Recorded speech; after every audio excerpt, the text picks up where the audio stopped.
So okay? yeah, Brad, thank you so much for being willing to be the first participant in Fat Stories. Thanks so much for doing this. Brad is a great friend of mine. I am so grateful for him. So grateful for him being willing to do this segment. It's going to be a ton of fun. So, Brad, tell us who you are, why you matter, all the things.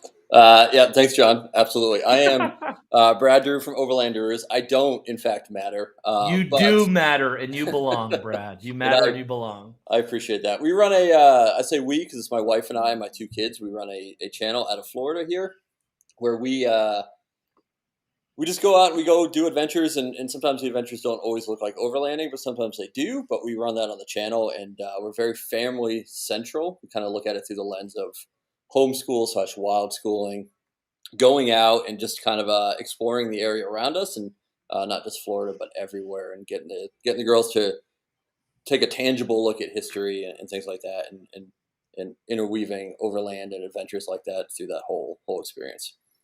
That's And of awesome. course, share them with you guys. Yeah, share them with you guys. Yeah, Brad, you and I actually met because of the Florida Adventure Trail, and We it's been did, a yeah. really cool journey of kind of really, and we'll talk more about this throughout the stream. But I had no idea that when I created the Florida Adventure Trail that I would get friends out of this deal, which is so cool. A lot of that was because of Danon with Adventure with Danon in Asia from Baptism Overland, Yep. working amongst the three of us to figure out a way for us to actually run the route together. The cool part, and I think I've told you this, I don't know if I have or not, but I didn't actually hear about you the first time from Asia. The way that I first heard about the Overlanderoos was in the Facebook group back when there Yep. was only like 1,000 people in the Facebook group. I said, "Hey, who are some of your favorite?" What is it with bugs every time we stream? I don't know, but you nailed it. You did great. I got him. Last time it was the moth on my microphone. Do you remember that? I do. Somebody was like, "Oh man, I love Brad from the Overlanderoos," and I went over there, went over to your YouTube channel, and I think at the time you had like 200 subscribers or something like that, maybe 185. I can't quite remember. Super Now low. you're over 1,000, which is so cool, man. I think Thanks it's to you and the fat awesome. community. Appreciate that. Well, that's a big part of it. But, dude, I just want to say this before we really get into it. And I've said this to your face, and I'll say it to your face again. You're just an awesome guy. You're a family man. You serve our country. You do so much for so many people. And I love what you're doing for the Overland community. I love the way that you're inspiring families to get out in the outdoors. And, one of the main reasons why I wanted you to be a part of this whole fat thing was because part of why I created the Florida Adventure Trail was because I want to help families connect with one another and make memories together in in the outdoors. And you're doing that, and you're inspiring other people to do it as well. So just wanted to say that before we get started. I have some specific questions for you, but give us how did you, just to start off, how did you hear about the Florida Adventure Trail? Like, when did you first hear about it? So I had kind of heard about it simultaneously on Facebook through you bragging about it and through Asia, because you had reached out to Asia to run it and do some of the filming for it. And so I and Dana, that's not good English, but you get the idea. Dana and he and I were in a group chat, and he's like, "Guys, check this out." And so we started talking about it. And I don't know who. Well, you kind of talked about how I got involved in that, but that was kind of the first inkling that I got with the Florida Adventure Trail, and I was like, man, this is going to be so cool, and I really wanted to be a part of it, just because I believed in it. Right, it was just something that was unique to Florida because we didn't have anything like that, and I think I secretly kind of knew how much work you had put into it without ever even talking to you. So I knew that I wanted to help you promote that and show the world how cool it could be. We'll talk a little bit more about how we shot those different trips and how they pieced together. But tell me about, and give me the good, the bad, the ugly, positive feedback, negative feedback. I want to bring as many people on, fat stories as I can in the coming months and years, Yeah. even. But like, give me your feedback. Like, tell me about your experience on the fat. So the experience overall was fantastic. It was absolutely amazing. It's one of those trips that I often use as a litmus test for other tests to see, like, what kind of experience we had. Sure. There was a couple things that stood out when we did this. Was the time of the year that we chose was not ideal, and our accelerated schedule. And we've talked about this stuff, so I'm not telling you anything that you haven't. Well, yeah, you're not talking to me. You're talking to the millions of people watching right now. Right. So my best advice is to kind of take the stance that you get done what you get done. Sure. Don't look at these mile markers and waypoints as like, I've got to press on and I've got to make it 200 miles today, or I'm going to be behind schedule and the trails are ruined and my experience is ruined. I don't know why I'm even doing this. Right. So we knew that we had a schedule to meet just to get filming done, but that was really hard. Like, that was, in a way, it kind of took away from the enjoyment of the adventure a little bit. And so these are things that we've talked about, and I tell everyone, like, you can do this entire trail start to finish in 6 or 7 days. Give yourself a day buffer just to go explore some of the stuff off the trails that is really cool to see. Like, this is a foundational trail, and there's so many things to see off trail. There's just no way that you could have put every side trail on the Florida Adventure Trail and make it doable ever, right? So no, absolutely. Yeah. Those were the two, like, I don't even want to call them negatives, but just learning moments that we took away from the trail. But the trail overall, man, was so cool. It's so fun. We talked about, and I talked about some of this at the expo with a bunch of people, but every forest is kind of similar, but also very distinctly different. So as you travel throughout the state, everyone is just, it's got its own touch, and it's very unique in how it's laid out, set up, and the trails that are out there, and the obstacles that you come across. I just think it's really, you've masterfully put this thing together to give us a taste and expose us to just about like every different variety that Florida has to offer in a really obtainable way. So that was cool for us. And thanks. I think the other thing that I really like is you didn't omit the small towns, right? You didn't just say, okay, I got to get you from point A to point B. We'll go highway super fast. We'll get you there and you back on the trail. You said, no, let's go through Micanopy. Let's go through these other small towns that A, can really benefit from our tourism, and B, kind of expose us to some really cool mom and pop antique shops and restaurants and a chance to fill up gas and just really get immersed in all of Florida, right? Because man, you could take I-10 all the way down and you're not seeing anything. Yeah. That's right. So more specifically, trip number 1, we started up on the Florida-Georgia line. Yep. We ran all the way down into Ocala. Tell me a little. Yeah, we did. We did make it into Ocala. Yeah, we made it into Ocala because our last night camping was at Hopkins Prairie. Yeah, then you tell me about that experience for you. So that is my first time being on the prairie. We'll get back to that in a minute. So we started in Osceola. Man, Osceola is such a love-hate. Osceola is super fun, but it is a swamp. It is buggy. It holds its water. Like, it is just, I don't know. It's fun for a little while, and then you want to get out of there. Yeah. But there's some amazing trails in Osceola, and Zach and Tracy, and we had, man, my English is terrible tonight. We had done a portion of Osceola, a portion of the fat through Osceola before we even knew the fat existed. Yeah. And we have a video on that, and I just fell in love with it. Just the ability to kind of crawl your way through some swampy, muddy, boggy. It looks like you're in another planet. Yeah. It's just super cool. So yeah, we made it through Osceola and that really deep, sketchy water crossing that you assured me I would block my engine on.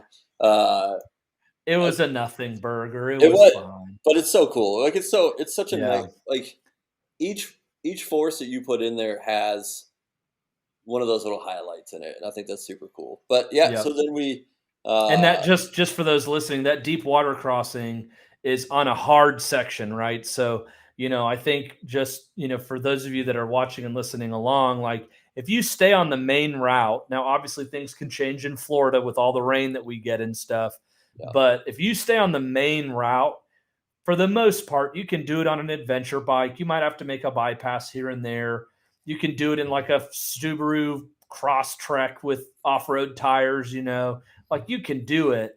Yeah. But then like that deep water crossing in Osceola, the hard sections that are marked, there's some pucker moments in there. So yeah. For sure.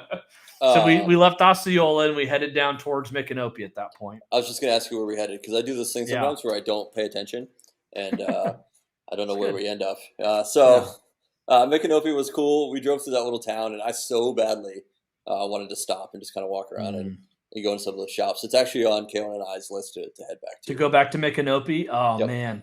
Pearl's Barbecue, go into the town. So much history in Micanopy. It's a really cool spot. So good. And then where do we go from there? Loch Lusa? No. Yep, we went into Loch Lusa, which is a little hidden gem in my neck of the woods. Yep. So I had never experienced that before. That was really cool. And then Ocala, heading to the prairie, man. Like, that's one of those quintessential Florida overlanding camp spots on the prairie, and I think just getting to experience that was amazing. And we actually brought the family back on a different day to go try to enjoy that. But man, that first day was hot and muggy, but so cool. It rained like it always does in Florida, which adds a cool dynamic. We met up with my Dennis. Yeah, that's right. So Dennis and Ron was on that trip. That was fun. Yeah, the friend group grew, and those were the first time I met those people as well. Same. So. Yeah, that was a cool thing.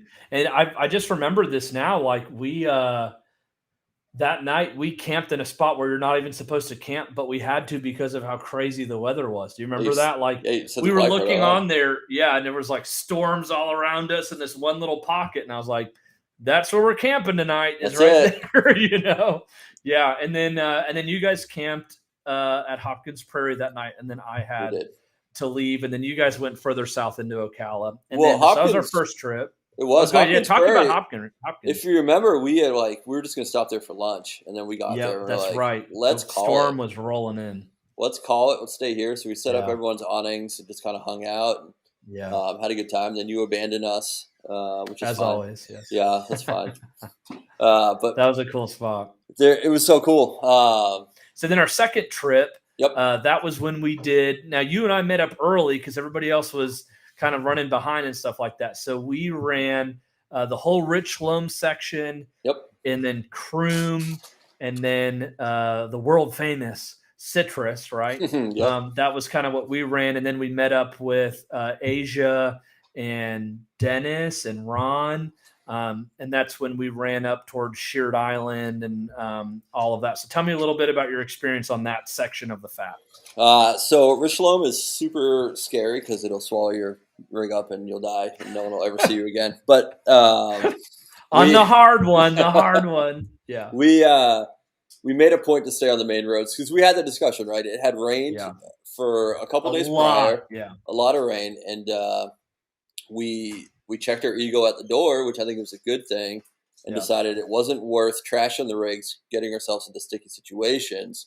So we'll stick to the main road and travel to Rich Loam. But Rich Loam is beautiful. It's one of those really cool, unique places that's definitely worth going to see. Yeah. And then Citrus is, I'm dying to go back. We talked about doing a trip to kind of work on. For me, it's a good place to work on off-road skills in a controlled environment where you're not trying to make time to go anywhere, but you can do some of the off-camber stuff and push.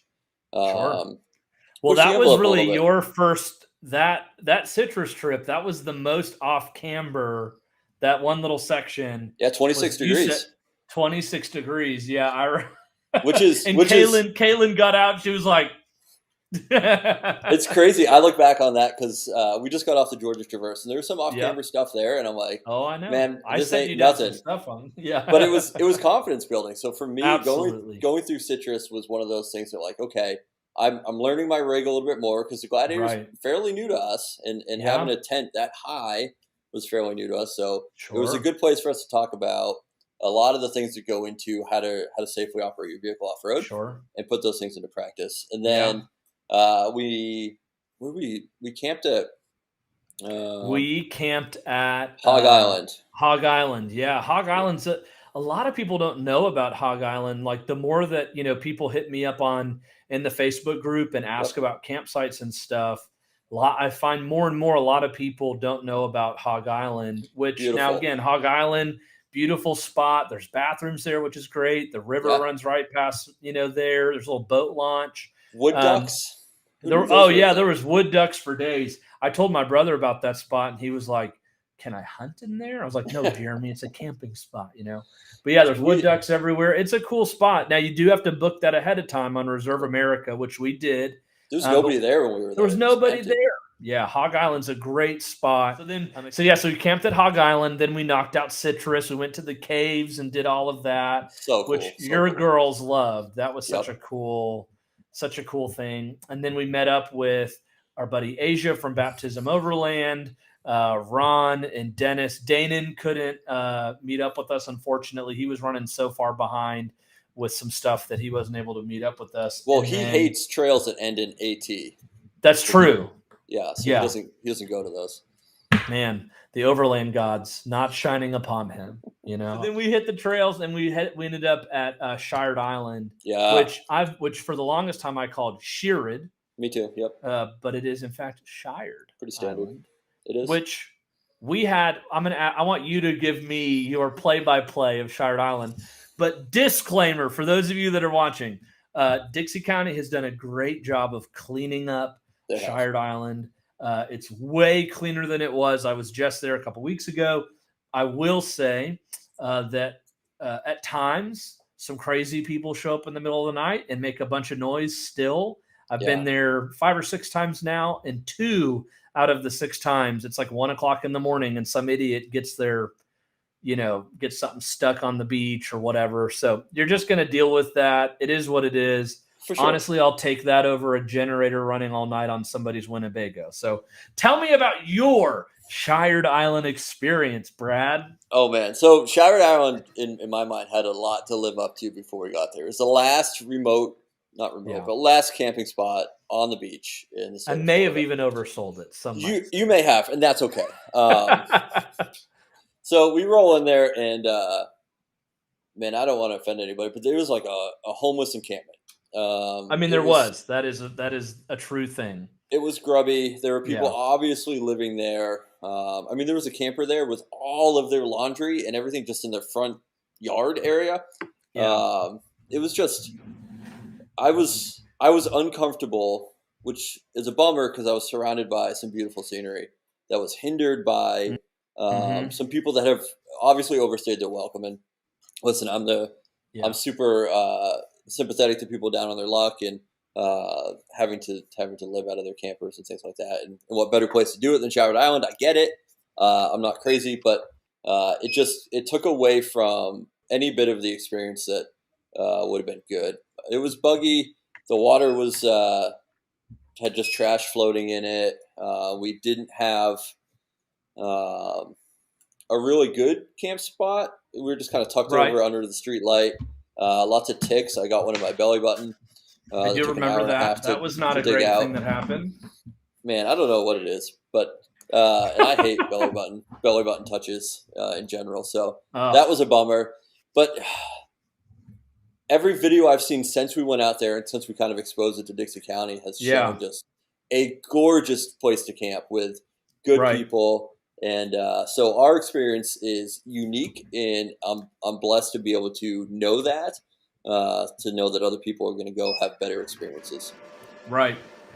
Yeah, I think, we learned a lot on that trip about even just how to properly deal with some of that stuff over in Dixie County. But yeah, definitely a bummer that it was as dirty as it was while we were there.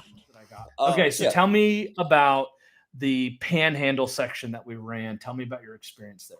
So, man, that is one of the coolest sections. The Panhandle section, I really feel like is Florida's best kept secret. Like going across that land bridge and then throwing the drone up and just seeing what's around us on both sides was just absolutely amazing. It was, it's not super technical. It's not hard, but it is like just super aesthetically pleasing. It is one of the coolest sections to drive through. And if you're going to skip a section, it's not that one.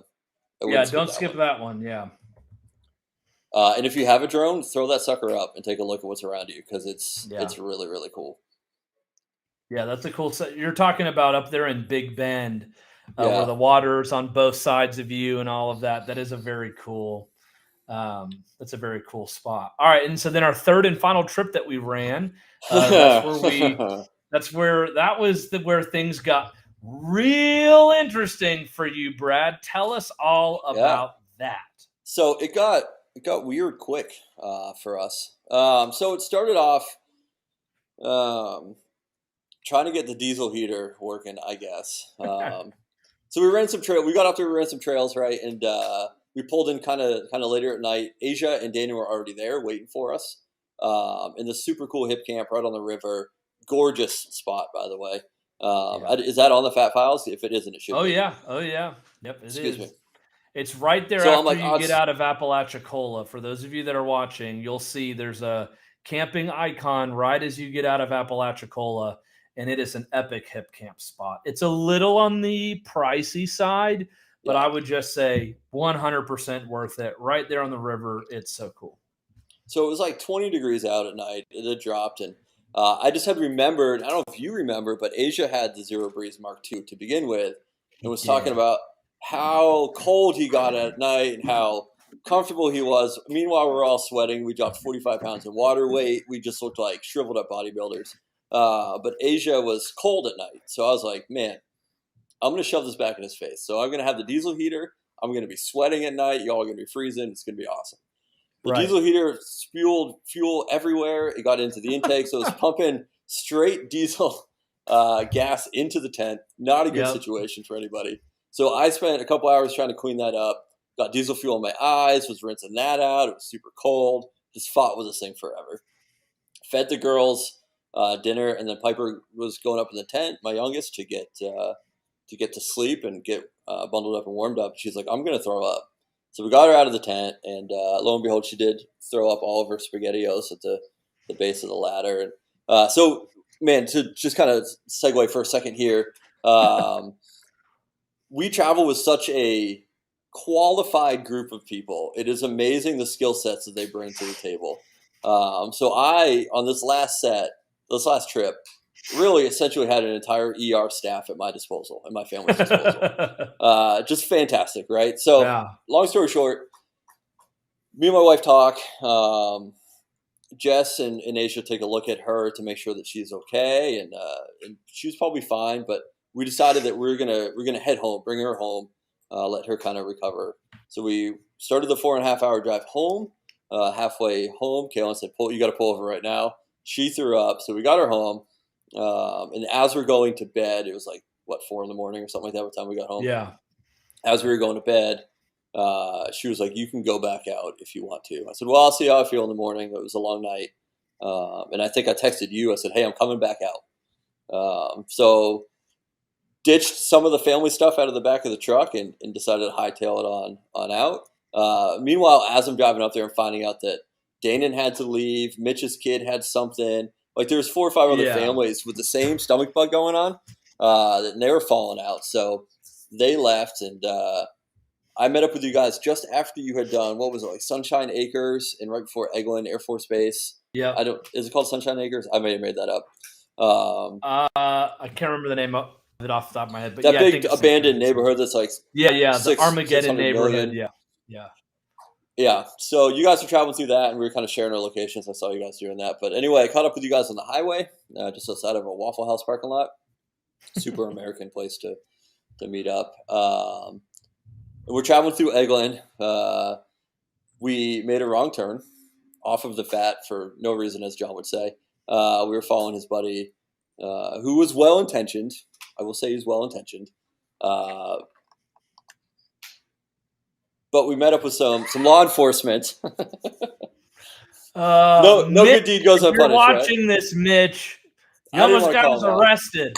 I didn't want to call him out, but yeah. So Mitch took a turn trying to get us to our campsite because it was getting dark, and if you film anything along the way, it adds like 10 times the amount of length that it should normally take. Yes. To do anything. Sure. So it's getting dark. It's getting cold. We just want to get to our campsite.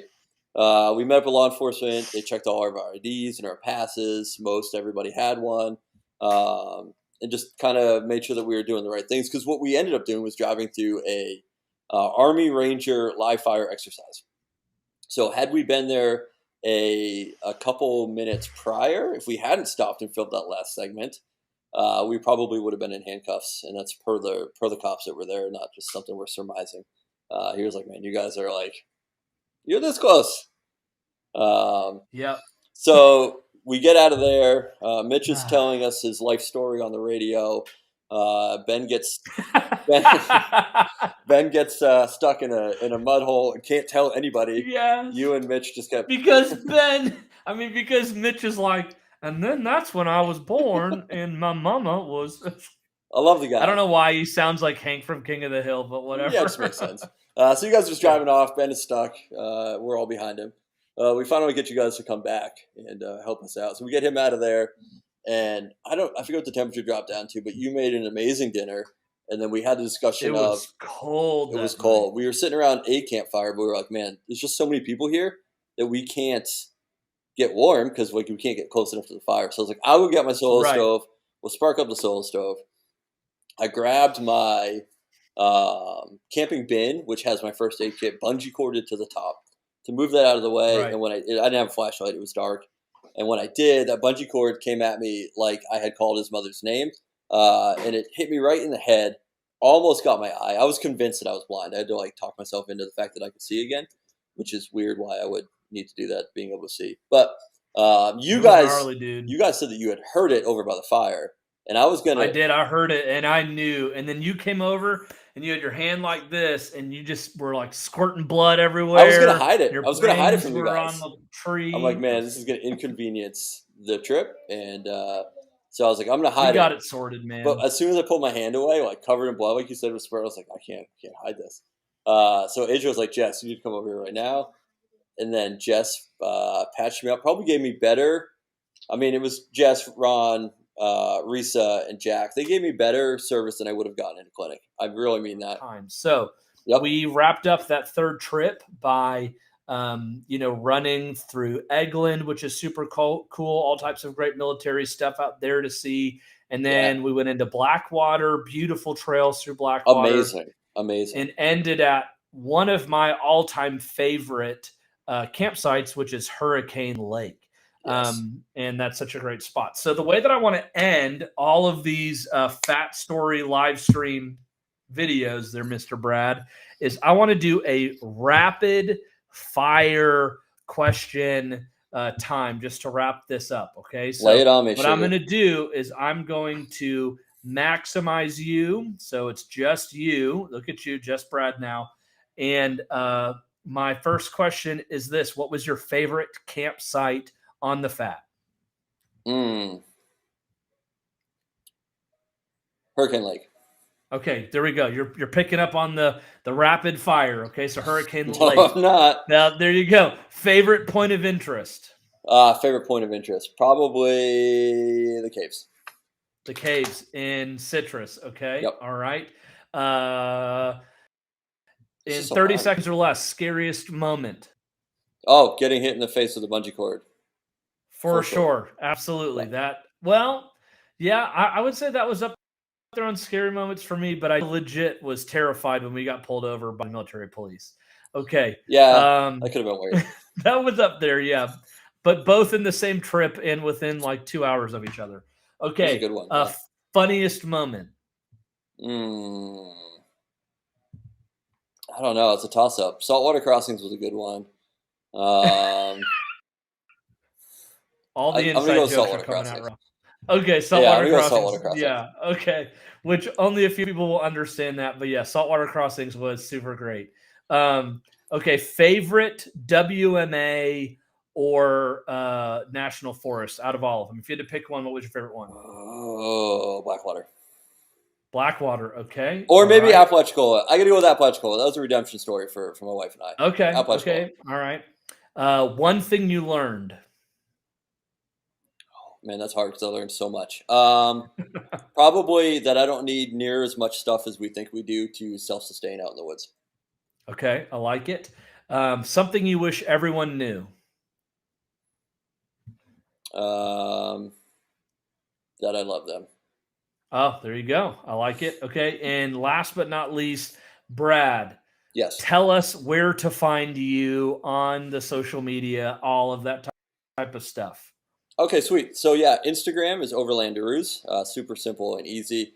And then YouTube is just Overlanderoos as well. I don't have a Facebook page or Patreon or anything like that. There you go. That's right, Brad. Thank you so much for being my first person on Fat Stories. Thanks for being a great friend. Thanks for being a dad and husband to your wife and to your kids. You make that your first priority, which is an awesome, legendary thing. You make great videos when you have time, and I think that's great. You put positivity into the world, and you motivate people to get into the outdoors, and I think that is great. So thank you for your time.